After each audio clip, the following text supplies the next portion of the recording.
We get a run, jump, hug. And the date card said, be daring in the name of love. And Tasia and Caitlin are both there. Apparently it's going to be an emotional roller coaster, jam-packed with tears. Vaguely an emotional roller coaster. Yeah, there was it was like a emotional teacup. You know, the little teacups that like go around, you know.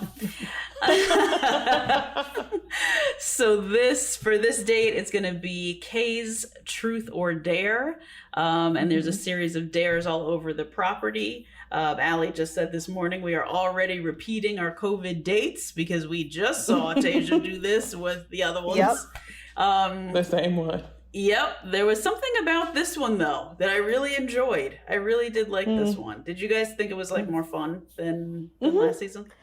I thought it was fun. There's some like I clocked some weird like fat shaming things weird in the Twinkies. Yes. And being like, oh, I hope Katie loves me if I gain weight. Did not like that.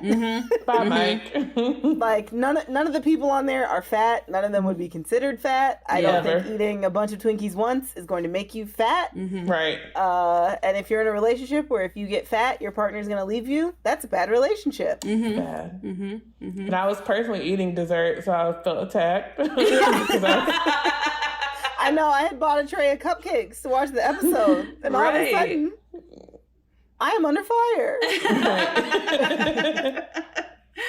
Oh my goodness. Yeah, that was interesting from Mike. Also, it could have been a thing because he owned a gym, but only people who recap the show every fucking week know he owns a gym. If I was watching this regular, I probably wouldn't even know his name. Like, anyway, so they set up all these dares. The guys start running off. They're in pairs, which I always love. I love when the guys are paired up and when the girls are paired up. It's always fun.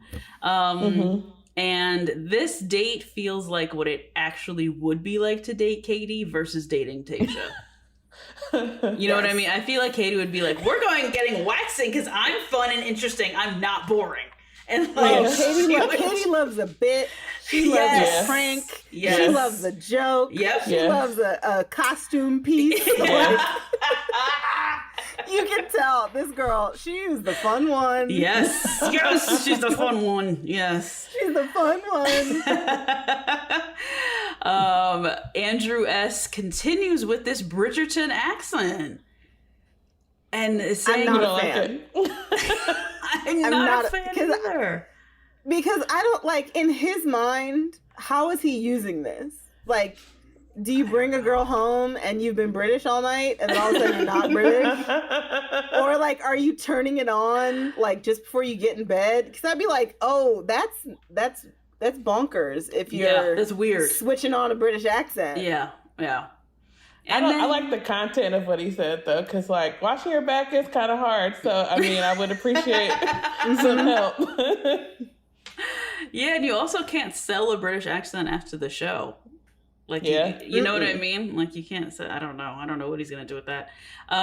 Greg had a great idea when he said, bend over and let me show you the 50 states. I thought this was hysterical, but Katie... I thought that was really funny. I thought it was great. Just to fill the time. Yeah, that was really smart, I thought, but I don't know. It was. And then it was cute. We got to the waxing, and Trey had to get his booty cheeks waxed, which I thought was hysterical. I feel like if they don't lean into, like, when the food opened and it was just like Twinkies or spaghetti, I was like, oh, they're not going like a gross out way, which is like way more fun. Yeah. You know, I feel like sometimes the instinct is to like make them eat a prairie mountain oyster or a roach or something. But if it's just like, this is just silly, like I'm all for this. Yeah. And then they have to eat 2 habanero peppers and then propose to Katie. I think this like ending proposal is incredibly unnecessary. I don't know why. They love this. Why?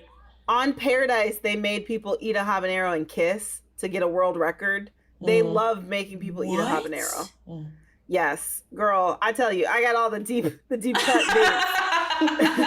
But there were two people on Paradise, and their whole thing was like it was Carly and Evan. The guy was really into Evan was really into Carly, and she was kind of on the fence. And their date was they had to go eat habanero peppers and then kiss for like the world record for longest spicy kiss. What? And like they both were like gagging, and like their stomachs were upset the whole next day. But so I think they love we can make them eat a habanero. Right. Oh, okay. Well, all right. Well, it worked for them because they got married, right? Yeah, but they're getting divorced now. I did see They that. are. And is she in the hospital? Yeah, I did see that. It's a rough go for Carly It and is Evan. rough. And Weren't they still in I never liked them together. Oh, really? I like Evan.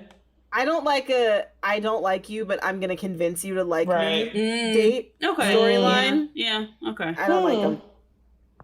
Yeah. Interesting. And they were stealing money too, right? Me. They were like evading taxes or something. Fraud? Fraud. That's what it was. Fraud. I did not know about the fraud, and I will have to dive into that later. I thought it was them, but I'd be mixing my white couples up sometimes. Jade and I don't know. Tanner? Maybe it was them. Sounds like it could be them either. Jade and Tanner had a sports betting. Yeah, that was them. That was them then. They had that. They were. Yeah. Which let them do it. Who gives a fuck? Yeah. What? Who cares? I apologize, but who cares? Yeah. Whatever. So we get to the night portion of the date, and finally, Katie looks like something. Finally, because goddamn, she has been looking like nothing, just giving us nothing for the past 3 episodes. I think she doesn't have good taste. Yeah, it has to be that. Yeah, it has to be her taste because they could just, if you were just like, I will give you no direction. They'll put something on you. Yeah. You know? Right. So she's asking for some of these things. Yeah. I feel like she's trolling us at this point. Like she's leaning into the I don't have style. Yes. Yes. And then the it was a very like a Kate Middleton sort of formal coat moment. Yeah, it gave me Serena van der Woodsen vibes. Hard Gossip Girl vibes. Last night, which was it was at least something. God damn. Yeah. Minus the sparkles though. The sparkles were a little, but it fit her. Yeah, it fit. That's not like last week. Not always the case. Exactly. So my invite to the cookout goes to Gina, the makeup artist, because that makeup and hair was looking fly. She did look great this episode. Her head looked great this episode. Yeah, she did. And it was one of those things where I was like, ooh, I see it. Yes. I see what they are seeing. Yeah. Yes, finally. When they're like, Katie, you're so beautiful. I'm like, what? And she's like, she's like a cherub. Aww. She's like a little she's like an elf, like a little like big cheeks and tiny features, big eyes. I'm like, oh, you're a little cherub elf girl next door. Yes. Got it. Yes. It's coming through. The look, we're getting the look finally. So Andrew S gets her first, and they have a Taco Bell date. I did not know there was a shortened name. There's T-Bell. I did not know this. I didn't know what they said. I'm not part of Taco Bell culture. I don't know. No, I'm not part of the T-Bell hive. Oh my god, that was. And then it was Lunchables, like around the Lunchables surrounding I saw that. I think that's Matt's fault. Doesn't he do Lunchable? Matt staged that. Yep. And he says that the group who was on the date are all of his close friends in the house. He just wants it to be natural. You're so great. Kiss, kiss, whatever. And then Greg comes over. I know there's been some rumors and some like weird stuff about Greg. There has. That I saw it on Dumois. I don't know. I feel like there's some things that he's like an actor or something. I'd buy that. Right. But he says, he just wants, she just wants to check in, make sure that you're okay. And he says, what makes you so sure about our connection? Which I love that question from a contestant to the lead. Because I too have that same question, Greg. I don't see it, Greg. What? I don't see it either. He's 90s cover boy hot. Yeah, he is. Yeah. Like that's I'm like, yes, give me a center part and a floppy bang. Yes. Very Sean from Boy Meets World, Yes. Respect. Mm-hmm. Yeah. Give me a Ryder Strong, a JTT moment. Yep. And then Katie says that she's starting to fall for him, and I said, Catherine, girl, we are on episode 4. It's over. It's I mean, he won. Somebody gonna have to really make a play. Yeah. I think it's gonna be him and Michael at the top 2. I think it's gonna be okay. I can see that. Right? She likes Michael. Yeah, and I think they like Michael for Bachelor. I think Michael would be a great Bachelor. He got the whole edit last week. Yeah. Yep. The whole edit. Yep. And the thing that he's there most to sell is that nonprofit that he has with his kids. I think Katie likes Andrew. She really she has a lot of chemistry. She has a lot of chemistry with him. Yeah. Maybe he'll be in 3rd. You can tell she thinks he's really funny and charming. Yeah. And like he's certainly trying with that accent, and she's buying it. Yes. Oh my God. You know, all you guys both talking about her loving a gimmick and an accent and a costume. It makes me want to embrace her being corny more. I feel like she doesn't know she's corny, and we all know she's corny. Oh, I think she knows she's corny. She does know? Oh, man. I think she knows. This is her knowing? I think she thinks I think she's like, I'm fun, I'm goofy. And like she maybe, and because she's able to identify, I want a man that gets me, you know, which is like, for a woman to say is really big. Yeah, right. As a woman who's been in comedy for a very long time, like the second I'm funnier than the guy that I'm with, it can be a weird moment. Weird. And like, you know, my boyfriend is really funny, but he also is like, you are a comedian. This is a thing that you do professionally, and you're very funny, and you know, we have a lot of fun together. But I think for a woman to say, I want a man who gets me, is, you don't see that a lot. You'll see men say that, you know, I want a woman who gets my sense of humor. But to see a woman say it, I think is really interesting, and like kind of a cool thing to be like, this is who I am. You either like it or you don't. So at the table, back at the table, the guys are talking about, this is, you know, the truth is coming, the toxic energy is in the house, but hopefully the drama's coming to a climax.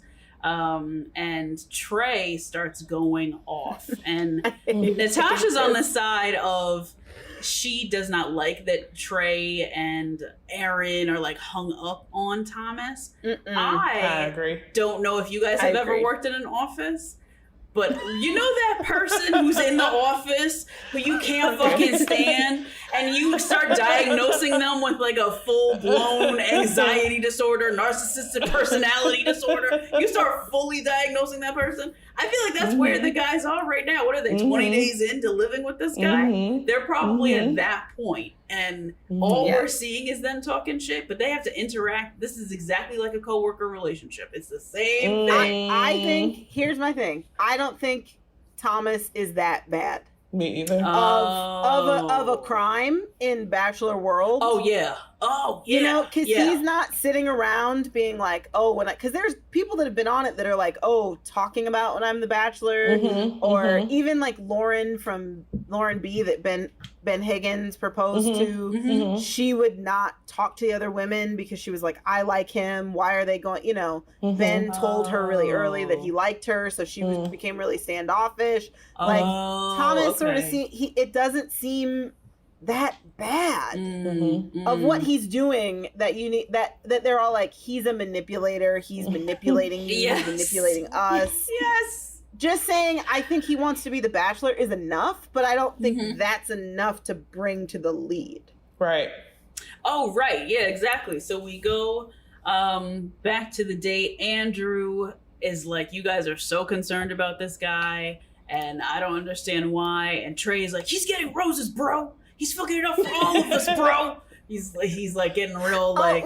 Wait, I wrote it down. Because Andrew was like, we're losing time talking about Thomas. I just want to have time with Katie. Yeah. And Tre goes, you value 15 minutes with her over protecting the rest of her life?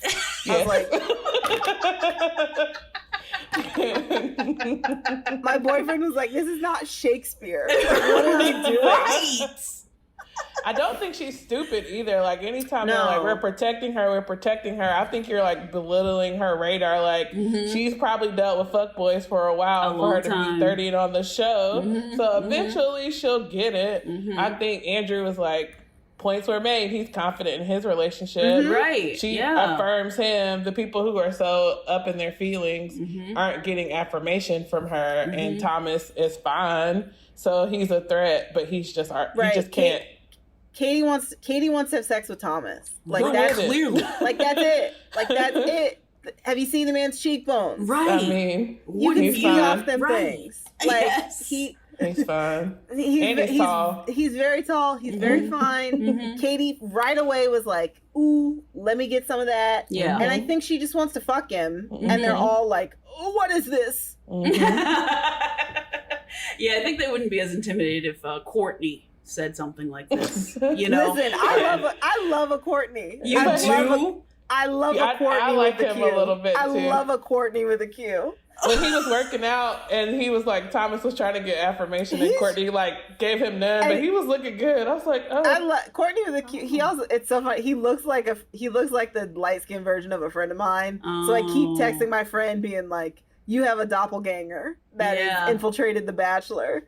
But Courtney just seems like a chill guy. Like, I don't know. I hope he gets a one-on-one date. I don't know. I'm a Courtney fan. Oh my God, that's hysterical. We call him Great Value Dale over here. Oh no. Because he looks like Dale's little cousin. Yeah. He does. His little brother. Hey guys, that's a little taste of this week's episode. If you want to hear the full recap, head on over to patreon.com/2blackgirls1rose and sign up to get weekly recaps and other Bachelor content from us. see you next week.